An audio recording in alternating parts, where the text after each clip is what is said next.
যেতিয়ালৈকে টেকনিক্যাল প্ৰব্লেমখিনি দূৰ নহয় আৰু মিটাৰ ভল্টেজ কম থকা এৰিয়াত যদি বিলটো বেছিকৈ দেখুৱায় তেতিয়ালৈকে এইটো লগাব নালাগে বুলি আমাৰ দাবী।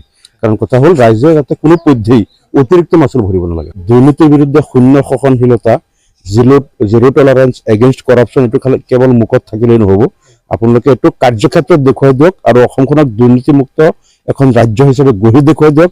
তেতিয়াহে ৰাইজে আপোনালোকক আস্থা আৰু বিশ্বাসত ল'ব। স্মাৰ্ট মিটাৰটো আমি প্ৰথমৰ পৰাই বিৰোধ কৰি আছোঁ, কাৰণ সমগ্ৰ অসমৰ পৰাই স্মাৰ্ট মিটাৰ যিসকলে ইউজ কৰিছে তেওঁলোকে মানে প্ৰায় 99% মানুহৰ কমপ্লেইন যে তেওঁলোকৰ আগৰ যিটো বিল আহিছিলে তাতকৈ বহু গুণ বেছি বিল আহি আছে।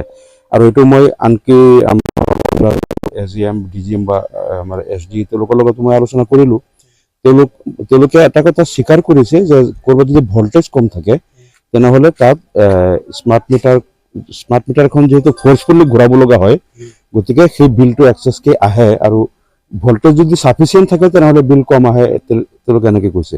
যিয়ে নহওক, তথাপিও যেতিয়ালৈকে টেকনিক্যাল প্ৰব্লেমখিনি দূৰ নহয় আৰু মিটাৰ ভল্টেজ কম থকা এৰিয়াত যদি বিলটো বেছিকৈ দেখুৱায় তেতিয়ালৈকে এইটো লগাব নালাগে বুলি আমাৰ দাবী। কাৰণ কথা হ'ল ৰাইজে যাতে কোনো পধ্যেই অতিৰিক্ত মাচুল ভৰিব নালাগে। এইটো বহুত আছে, মই দেখিছোঁ। আৰু দুৰ্নীতি যদি এতিয়া অসমত আছে, যিকেইজনৰ তাত নাম আহে বিজেপিৰ নেতা, শাসকীয় পক্ষৰেই তেওঁলোকৰে দুৰ্নীতিবিলাক আমি দেখিছোঁ। বিভিন্ন দুৰ্নীতি তেওঁলোকৰ বহুত নেতাৰ নাম কিন্তু সাঙুৰ খাই আছে। কিছুমান তদন্ত ভালকৈ হোৱা নাই, কিছুমান তদন্ত দেখিছোঁ কিছুদূৰ আগুৱাই যোৱাৰ পিছত যেতিয়া শাসকীয় দলৰ কোনোবা নেতাৰ নাম আহি যায় লগে লগে তদন্ত নাইকিয়া হৈ যায়, মানে ঠাণ্ডা হৈ যায়, স্থবিৰ হৈ পৰে।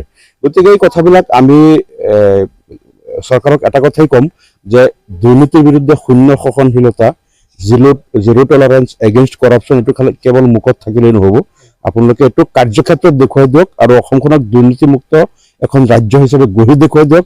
তেতিয়াহে ৰাইজে আপোনালোকক আস্থা আৰু বিশ্বাসত ল'ব। স্মাৰ্ট মিটাৰটো আমি প্ৰথমৰ পৰাই বিৰোধ কৰি আছোঁ, কাৰণ সমগ্ৰ অসমৰ পৰাই স্মাৰ্ট মিটাৰ যিসকলে ইউজ কৰিছে তেওঁলোকে মানে প্ৰায় 99% মানুহৰ কমপ্লেইন যে তেওঁলোকৰ আগৰ যিটো বিল আহিছিলে তাতকৈ বহু গুণ বেছি বিল আহি আছে।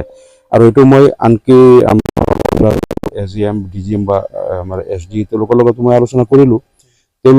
তেওঁলোকে এটা কথা স্বীকাৰ কৰিছে যে ক'ৰবাত যদি ভল্টেজ কম থাকে তেনেহ'লে তাত স্মাৰ্ট মিটাৰখন যিহেতু ফ'ৰ্চফুলি ঘূৰাব লগা হয়, গতিকে সেই বিলটো এক্সেছকৈ আহে। আৰু ভল্টেজ যদি চাফিচিয়েণ্ট থাকে তেনেহ'লে বিল কম আহে, তেওঁলোকে এনেকৈ কৈছে। যিয়ে নহওক, তথাপিও যেতিয়ালৈকে টেকনিক্যাল প্ৰব্লেমখিনি দূৰ নহয় আৰু মিটাৰ ভল্টেজ কম থকা এৰিয়াত যদি বিলটো বেছিকৈ দেখুৱায় তেতিয়ালৈকে এইটো লগাব নালাগে বুলি আমাৰ দাবী। কাৰণ কথা হ'ল ৰাইজে যাতে কোনো পধ্যেই অতিৰিক্ত মাচুল ভৰিব নালাগে।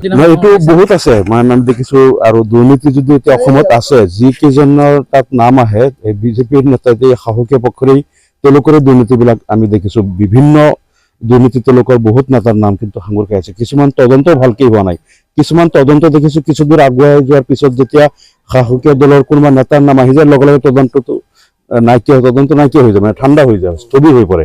গতিকে এই কথাবিলাক আমি চৰকাৰক এটা কথাই ক'ম যে দুৰ্নীতিৰ বিৰুদ্ধে শূন্য সহনশীলতা, জিৰ' টলাৰেঞ্চ এগেইনষ্ট কৰাপশ্যন, এইটো কেৱল মুখত থাকিলেই নহ'ব, আপোনালোকে এইটো কাৰ্যক্ষেত্ৰত দেখুৱাই দিয়ক আৰু অসমখনক দুৰ্নীতিমুক্ত এখন ৰাজ্য হিচাপে গঢ়ি দেখুৱাই দিয়ক।